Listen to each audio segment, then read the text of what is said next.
Chers abonnés d'Omerta, merci de nous rejoindre pour ce nouveau grand entretien. Un entretien qui colle vraiment à l'actualité, puisqu'on a appris tôt ce matin, la victoire écrasante de Donald Trump. Victoire écrasante que nous avions annoncée, analysée dans notre magazine, actuellement en kiosque et en vente sur notre site internet www.omertamedia.fr pour tout comprendre de la dynamique Trump et de la victoire de Donald Trump. Procurez-vous ce magazine et soutenez Omerta. Alors Régis, on peut dire qu'on a eu le nez creux. On peut dire qu'on a eu le nez creux, on peut dire qu'on a été, autant Donald Trump est très fort pour capter l'air du temps, pour le retourner à son avantage, et nous, on est très fort chez Omerta, il faut le reconnaître, on ne va pas se passer de la pommade dans le dos, mais pour analyser, pour comprendre, pour essayer de comprendre ces dynamiques. Je trouve que ce qu'on a réalisé dans ce magazine, et on peut en citer plein d'exemples, c'est pas simplement des commentaires. Vous savez, aujourd'hui, le monde médiatique, il est fait de commentaires, d'analyses, de gens qui ont un point de vue. Voilà. Pas toujours étayé par une expertise derrière, mais on les invite pour qu'ils parlent et pour qu'ils meublent l'espace médiatique ainsi. Nous, notre force, ça a été de décrypter et de sentir la société américaine telle qu'elle est en train d'évoluer, telle qu'elle évolue aujourd'hui. Vous savez, il y a moi j'ai un proverbe que j'adore, qui était une parole d'Antonio Gramsci, ce sociologue communiste italien, qui disait le vieux monde se meurt, le nouveau n'est pas encore né, et dans le clair-obscur surgissent des monstres. Je pense qu'on est vraiment dans la période des monstres. Alors, est-ce que Trump fait partie de ces monstres, ou est-ce qu'il fait partie du nouveau monde qui est en train d'éclore? Je n'en sais rien, je n'ai pas la boule de cristal de Madame Irma, contrairement à beaucoup de commentateurs de LCI et autres qui vont vous expliquer comment l'avenir de la guerre en Ukraine, etc. Nous, on est dans le dur. Et ce qu'on a senti sur cette société américaine, société que moi je connais bien, j'ai deux enfants. Tu as passé 8 ans aux États-Unis. Oui, j'ai deux enfants qui habitent aux États-Unis, qui ont voté hier, un pour Donald Trump et l'autre pour Kamala Harris, vous voyez. Donc ces divisions américaines, je les connais au sein de ma propre famille. Diplomate, la famille. Oui, alors c'est très difficile parce qu'à une époque, l'Amérique avait, vis-à-vis de la chose politique, une attitude très policée. On ne parlait pas de ça, on respectait le point de vue de l'autre, et à partir du moment où c'était classique, quand un président était élu, même s'il y avait eu une campagne très dure, il disait il n'y a pas des États bleus et des États rouges. États bleus, c'est les démocrates, et États rouges, les républicains. Il disait il y a les États-Unis d'Amérique. Donc c'est un peu ce que Trump va essayer de dire, même s'il n'a pas eu un mot pour Kamala Harris dans son discours, même si Kamala Harris n'a pas pris la parole, c'est inédit. Ça prouve que les tensions sont tellement extrêmes aujourd'hui que cette société, finalement, propose deux visions du monde totalement opposées, potentiellement qui peuvent se retrouver face à face. Il y a des ferments de guerre civile possibles aux États-Unis. Et en fait, mais ce qu'il fallait comprendre dans cette élection, je pense, c'est que Kamala Harris, ce que Kamala Harris n'a pas compris, c'est-à-dire qu'elle a mené la même campagne qu'Hillary Clinton, qui a perdu en 2016, mais Hillary Clinton avait quand même gagné le vote populaire en 2016. Hein. Donc ça a été dans un mouchoir de poche. Là, c'est une large victoire. Elle a mené la même campagne, on va dire, de la bien-pensance, du star system, du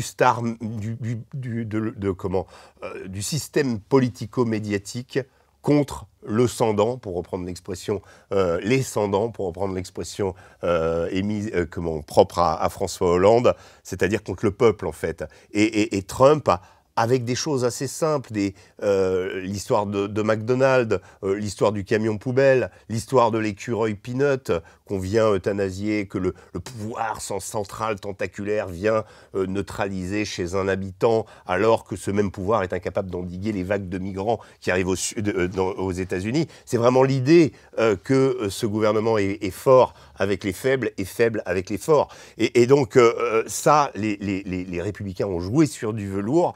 Et cette analyse-là, on l'a faite dans ce magazine. C'était important de le regarder. On l'a répété dans nos entretiens. On a reçu des grands spécialistes, on a reçu de géopolitique, on a reçu des gens pour analyser cette société américaine et non pas projeter dessus, comme le font la plupart des journalistes du service public, des fantasmes d'Européens, des fantasmes sur une société américaine qu'ils ne connaissent pas.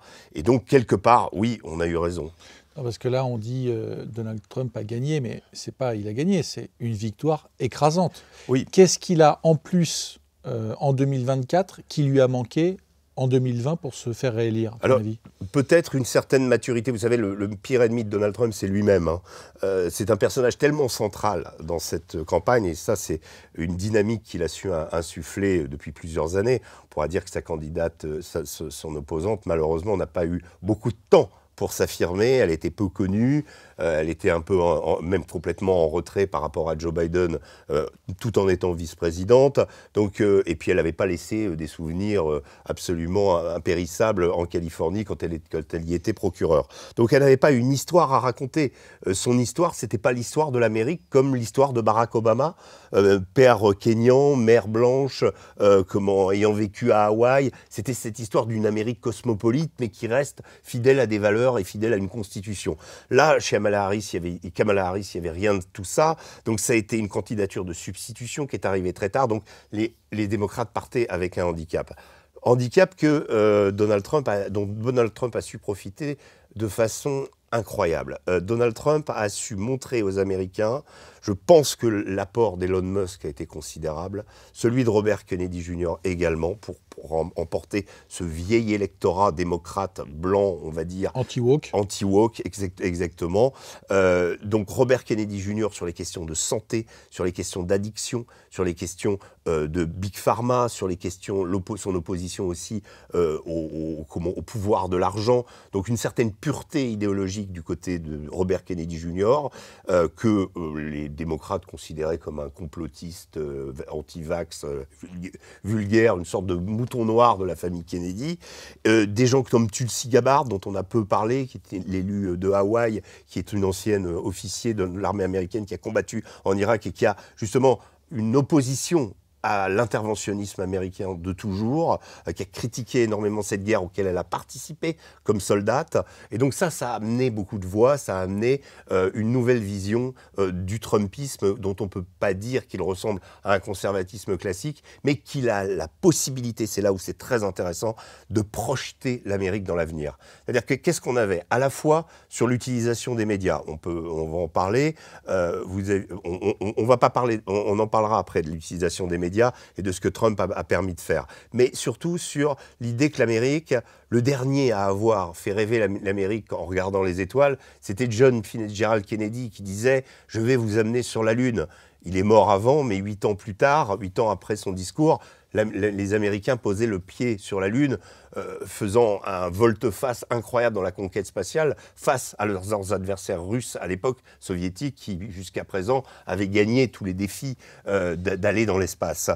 Donc là, qu'est-ce qui se passe? Vous avez un Elon Musk qui est le premier à faire une chaîne, une marque de voitures totalement électrique, qui possède le plus grand réseau social mondial. Qui rachète le réseau social. Qui le rachète et qui en fait un espace de liberté. Peut-être dans la perspective des élections américaines. Bien sûr. Tu penses c'était l'objectif? Je pense pas. Je pense que c'est dans la perspective de montrer comment on peut déployer des valeurs de liberté d'expression. C'est ça qui est important chez Musk. Musk est plus on va dire, pas un anarchiste, mais un libertarien. Un libertarien, c'est-à-dire pour la liberté, pour l'expression de toutes les libertés. Sauf évidemment ce qui est pénalisé par la loi. Mais donc il n'y a pas d'idéologie chez Musk. Mais donc il est allé vers Trump, il incarne ça, et en plus, il promet à l'homme de mettre le pied sur Mars. Depuis combien de temps les gouvernements successifs américains n'avaient pas proposé à leur peuple un projet aussi grandiose que d'être les premiers à conquérir une planète. Donc tout ça, ça faisait que vous aviez d'un côté les républicains qui projetaient l'Amérique dans l'avenir, qui la réinventaient, presque au détriment de Trump, parce que c'est pas que Trump qui a fait tout ça, mais la modernité, elle était là. Et puis vous aviez quoi? Une candidate en demi-teinte, candidate de substitution. Et on le voyait bien, Barack Obama essayant, à la fin de la campagne, de se démener comme un beau diable, allant voir les jeunes noirs, même les insultant, en leur disant « Quoi? Vous n'avez pas voté pour ?» Pour essayer d'insuffler cette étincelle qui lui avait fait fortune pendant sa campagne, de redynamiser la campagne de Kamala Harris. Il a échoué. Alors, tu as parlé du rôle d'Elon Musk et du réseau social X, mais quand même, côté Kamala Harris, il y avait quasiment l'intégralité des chaînes de télévision mainstream, l'intégralité de la presse papier mainstream, et il y avait même la Jet Set, Beyoncé, Katy Perry, et j'en passe, avec des concerts grandioses. Oprah Winfrey, qui est quand même une vedette, une star du petit écran et des talk-shows. Tout ça n'a pas suffi. Tout ça n'a pas suffi, je dirais même pire, ça a joué au détriment de Kamala Harris. Pourquoi? Parce que Kamala Harris, n'étant pas à l'aise en interview, ayant été projetée dans l'arène en août contre toute attente après la démission de Joe Biden, enfin pas sa démission, mais en tout cas son retrait, le fait qu'il quitte la campagne, Kamala Harris s'est retrouvée en première ligne, il a fallu qu'elle fasse, et ça a été très difficile pour elle, il faut reconnaître, mais du coup, comme elle n'était pas à l'aise, elle s'est entourée de personnes, d'appui, d'alliés, pour montrer qu'il y avait une puissance, qui l'ont proprement étouffée. Elle est restée dans des formats d'interview proprement conventionnels, avec des médias, CNN, Time Magazine, des médias de presse papier, des médias d'autrefois, pas les médias où se trouvent aujourd'hui ces médias. Vous avez quasiment la totalité de la jeunesse qui ne regarde jamais ces médias. Donc, et dans le même temps, vous aviez un personnage comme Trump, alors Oprah Winfrey, évidemment, les talk-shows matinaux où on s'adresse à la ménagère, etc. Donc les vieilles recettes, on a essayé les vieilles recettes. En plus, cette Kamala Harris, donc pas à l'aise, elle a été aidée par des poids lourds monstrueux, par les Clinton, par Barack Obama, même Bruce Springsteen, enfin toute cet aréopage de stars autour d'elle montrait que quoi? On avait un Donald Trump qui lui faisait tout, était central, répondait à 15 interviews par jour, et de l'autre côté une candidate qui avait besoin d'être épaulée par tout un tas de gens, parce que sinon elle se noyait. Donc déjà, de ce point de vue-là, la richesse, le trésor de guerre de Kamala Harris et toutes les aides qu'elle a pu être l'ont quelque part desservi. Donald Trump, en revanche, est allé, lui, vers les médias nouveaux, est allé vers la modernité. Je pense en particulier au podcast qu'il a donné à Joe Rogan, qui est comme une sorte de brailleur américain typique du fond des États-Unis. Il y a eu 15 millions de personnes qui ont regardé l'interview qu'il a donnée sur la politique internationale, en particulier à Tucker Carlson. Plusieurs dizaines de millions de personnes se sont connectées. Et donc, là où il a fait sa victoire, là où il a expliqué son programme, c'est sur ces médias-là. Et quelque part, Joe Rogan, il a battu Oprah Winfrey. Voilà. Les médias alternatifs, on va dire, ont battu les médias mainstream. C'est un des grands enseignements de la victoire de Trump. Alors, il y a le traitement aussi médiatique de cette campagne et puis de cette soirée électorale. Ça ne s'est pas forcément toujours bien passé, en particulier sur BFM, où on coupe les micros lors de l'intervention de Philippe Carsanti. Il s'est vu le micro coupé. Toi, tu as vécu cette soirée électorale, mais avec un peu de recul, qu'est-ce que tu peux nous dire du traitement médiatique de cette campagne, et en particulier de l'analyse et de la vision quand on fait les médias mainstream de Donald Trump?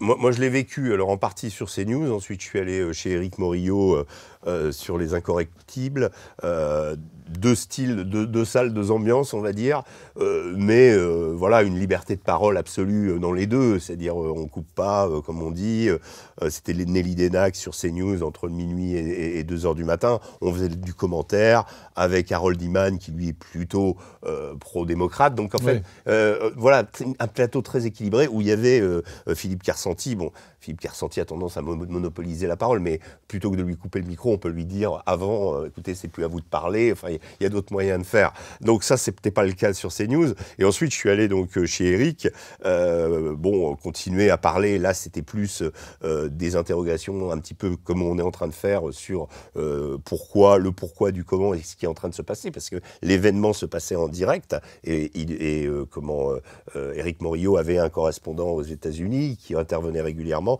et qui disait des choses d'ailleurs très intéressantes sur le moment du basculement où on a compris, où la courbe s'est inversée en Pennsylvanie, où la Géorgie, l'écart était tel que Trump ne pouvait plus être rattrapé par Harris. Ces deux États, Pennsylvanie et Géorgie, ont été vraiment décisifs.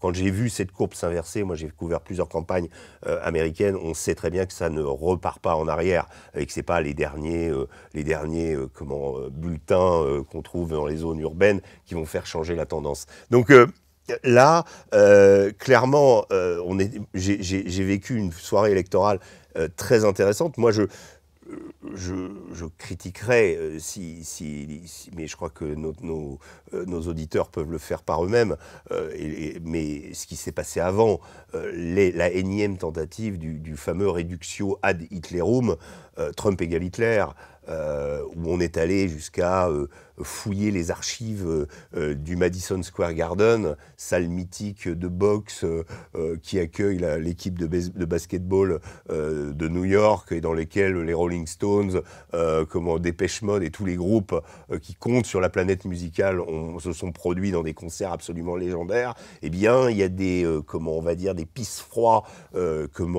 obsédés par la Seconde Guerre mondiale et par l'idée de l'association entre Trump et la Seconde Guerre mondiale, qui sont allés trouver qu'effectivement, dans une salle qui n'est même pas la salle d'aujourd'hui, qui date de 1968, mais une salle qui était à côté, les sympathisants nazis américains se sont rassemblés en 1939. Donc on a imaginé que Trump prenait le Madison Square Garden pour en faire une salle où il allait parler comme Hitler. On a entendu ça quand même dans des médias français, que c'est le culte de la personnalité. Non, c'est juste le show à l'américaine. Barack Obama a fait la même chose, Bill Clinton a fait la même chose. Tous les grands orateurs américains qui ont marqué les grands présidents forts à l'oral ont utilisé ce savoir-faire du show à l'américaine, qui n'a rien à voir avec les messes nazies d'Adolf Hitler. Mais voilà, ce qui m'a quand même alerté quand j'ai vu ça, c'est que je me suis dit, il y a quand même une vraie fébrilité de l'ancien monde. C'est-à-dire que quand on en est à réutiliser, parce que c'est les mêmes arguments avec Marine Le Pen à chaque fois que ça... C'est-à-dire, en fait, on analyse le phénomène du RN, on analyse Zemmour, et puis à mesure que l'élection approche et qu'ils font des scores importants, hop, il y a la chape de plomb Hitler qui arrive, et là, ça tue le débat, il n'y a plus rien à dire, la démocratie est en danger. Alors ça marche un petit peu, mais ça marche de moins en moins, et là, aux États-Unis, clairement, ça n'a pas du tout marché. Et puis le front anti-Trump, c'est vrai qu'il y avait, comme tu l'as dit, une partie de la grande bourgeoisie new-yorkaise, de l'establishment américain, des figures médiatiques. Et en même temps, on avait aussi le wokisme du quotidien, les cheveux bleus, les punks à chiens, etc. Le wokisme, s'il faut en dire un mot, je pense que c'est une défaite du wokisme, la victoire de Trump. Je pense que c'est vraiment une défaite, oui. C'est vraiment une défaite au niveau des objectifs que les démocrates avaient espérés, c'est-à-dire retourner les femmes républicaines, faire que la femme républicaine considère que Trump est un affreux Jojo qui a agressé des femmes, et donc secrètement, en cachette de leur mari, vote pour Kamala Harris, une femme.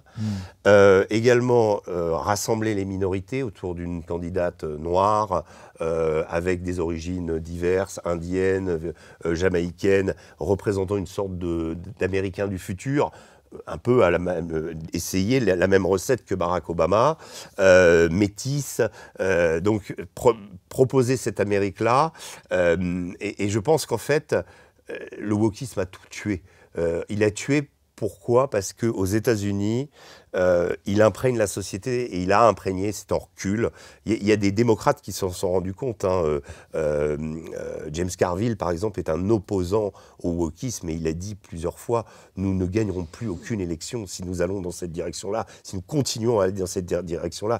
La Californie perd de la population à cause des mesures wokistes, absolument idiotes, complètement hors normes, complètement idéologisées, incarnées par des gens comme Gavin Newsom, le gouverneur de Californie, et évidemment Kamala Harris, qui vient de cette sphère du nord de la Californie, ultra-libérale, qui est d'ailleurs... qui propose effectivement aux minorités de s'émanciper face à la vieille majorité blanche et qui veut leur faire reconnaître leurs droits, mais qui est dans le même temps, quand on se balade à San Francisco, incapable de soigner sa population toxicomane qui a envahi toute la ville dans des proportions jamais connues avant. C'est-à-dire que d'un côté, vous proposez une émancipation aux minorités et d'un autre côté, vous n'êtes pas capable de vous occuper de la santé de votre propre population. Donc ça, c'est vraiment l'échec absolu. Mais un échec qui, et là je terminerai là-dessus, a touché les minorités cette fois-ci. C'est-à-dire, on a imaginé que les Noirs allaient voter pour Kamala Harris. Pas du tout. On a imaginé que les Latinos, aussi très attachés à la famille, allaient voter pour Kamala Harris. Et je vais vous donner un exemple vraiment très précis, une image qui m'a vraiment frappé. On parlait beaucoup de la Pennsylvanie hier, et j'étais un petit peu sur X et je me baladais, et j'ai vu tout à coup une photo de charrette de Amish avec des drapeaux Trump qui allaient voter. Toute la communauté, alors, ça doit se situer du côté de Lancaster, c'est leur fief en Pennsylvanie. Et en fait, ce que disait la personne qui avait fait le tweet, qui avait dit « Souvenez-vous de la dernière fois que les Amish ont voté, jamais. Ils n'avaient jamais voté. Et ils sont allés voter pour Trump. Pourquoi sont-ils allés voter pour Trump? Parce que, à mon sens, c'est des gens qui ont une conception de la vie très traditionnelle, Oui. Une conception familiale, une conception patriarcale. Je pense que l'effet woke, la destruction de toutes ces composantes dans la société, ils l'ont perçu comme une menace. Et je pense que d'autres minorités, y compris les Noirs, ont perçu, peut-être que chez les Noirs aussi, il y a la dimension féminine qui a été mal acceptée. Du coup, les hommes noirs ne sont pas allés voter pour Kamala Harris. Et chez les Latinos, c'est clairement ça aussi. C'est-à-dire que, à partir du moment où on s'est établi aux États-Unis, on respecte des valeurs. Les États-Unis, c'est la famille. Et le wokisme est allé trop loin. Et Joe Biden, qui a été élu par ses cheveux bleus, on est devenu prisonnier, et prisonnier des Black Lives Matter, prisonnier de tous ces mouvements. Voilà. Il faut rappeler aussi qu'aux États-Unis, on peut, par exemple, une femme peut avorter jusqu'à 40 semaines, c'est-à-dire jusqu'au terme de l'accouchement. Donc tout ça, effectivement, c'est allé tellement loin que... Alors, c'est allé très loin. Alors, en même temps, Donald Trump n'est pas tombé dans le piège. Il n'est pas officiellement revendiqué anti-avortement. Il laisse les juges dont il a permis l'élection ont inversé cet amendement Roe versus Wade qui permettait au gouvernement fédéral d'avoir la décision justement in fine, laissant les législations des États décider si oui ou non. Et la Floride, d'ailleurs, a refusé d'inscrire hier le droit à l'IVG dans sa constitution. Donc on a une Amérique qui, au niveau de ces sujets très sensibles, bouge. Et il n'y a plus cette protection, justement, du droit à l'avortement. Et donc, potentiellement, en effet, des États comme le Dakota du Sud, par exemple, qui est très, très hostile à l'avortement, pourraient interdire totalement l'avortement. Il y a eu des tentatives, etc.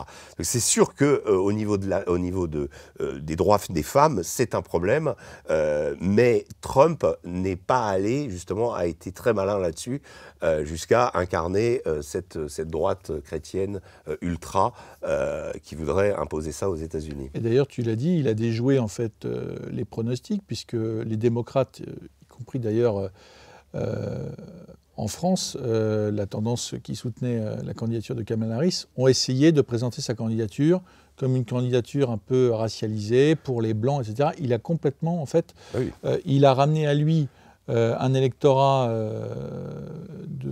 oui, tout à fait. Oui. Latino, oui, complètement. noir, Oui. et en fait, il a déjoué tous les pronostics, et il a gagné aussi grâce à ça. Mais vous savez, Donald Trump, il y a une confusion. Moi, c'est un personnage que je connais bien, que j'étudie. Dans mon prochain livre, j'ai un énorme portrait de Donald Trump que j'ai fait justement à la base d'anecdotes et de connaissances new-yorkaises, parce que j'ai vécu à New York, et l'esprit de New York est quelque chose qui est très présent chez Donald Trump. Savez-vous, par exemple, qu'en 1978, Donald Trump a reçu un prix, j'ai oublié le nom, honte à moi, mais bon, mais ce prix, c'est le prix qui est décerné tous les ans à ceux qui aident le plus les jeunes noirs à s'émanciper dans les ghettos de New York. Et Donald Trump a reçu ce prix. Vous ne pouvez pas dire que ce mec est raciste quand il a reçu un prix comme ça. Alors, on peut dire, oui, il a peut-être évolué, c'est devenu un raciste. D'accord. Mais en réalité, non. Sans aucune preuve. Non, le seul tort qui lui est reproché, c'est de vouloir contrôler, réguler, arrêter l'immigration. Arrêter l'immigration, donc évidemment, on en fait quelqu'un de... Et en effet, vous avez raison de souligner que son message à destination des Latinos a été très bien perçu. Je rajouterai aussi une chose, c'est qu'il n'y a pas simplement que les jeunes noirs n'ont pas voté pour Kamala Harris parce qu'ils ne la sentaient pas, mais ils ont aussi voté pour Trump pour une raison précise sur laquelle les républicains travaillent depuis de nombreuses années. Ils avaient commencé, mais sans succès, en 2020 face à Joe Biden, c'est-à-dire de faire monter des jeunes noirs issus des ghettos, républicains, et qui expliquent que ils ont vécu toute leur vie avec leurs voisins, avec l'aiguille dans le bras, dans des endroits, des cloaques cornaqués par les gangs, et que leur ville, elle était gouvernée par des démocrates, et qu'ils en ont assez, et qui veulent de l'ordre, et qu'être républicain, qu'être américain, c'est l'inverse de ça. Et donc, ils ont fait monter ces leaders issus donc des communautés noires de façon à contrecarrer le message des démocrates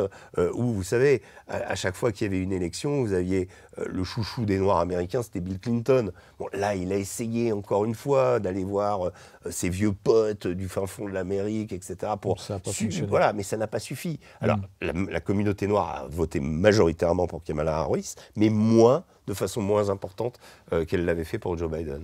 Alors espérons que cette vague qui vient de Floride puisse déferler sur la France bientôt. En tout cas, chers auditeurs, nous allons évidemment creuser cette thématique de la campagne présidentielle et des raisons qui ont fait le succès de Trump, en particulier celle du rôle joué par les médias alternatifs, non mainstream. Et en attendant, chers auditeurs, n'oubliez pas de nous soutenir et de vous procurer ce magazine. Nous étions les premiers à analyser et à annoncer la victoire de Donald Trump. Soutenez-nous. Achetez le magazine et je vous dis à très bientôt. Merci Régis. Merci beaucoup.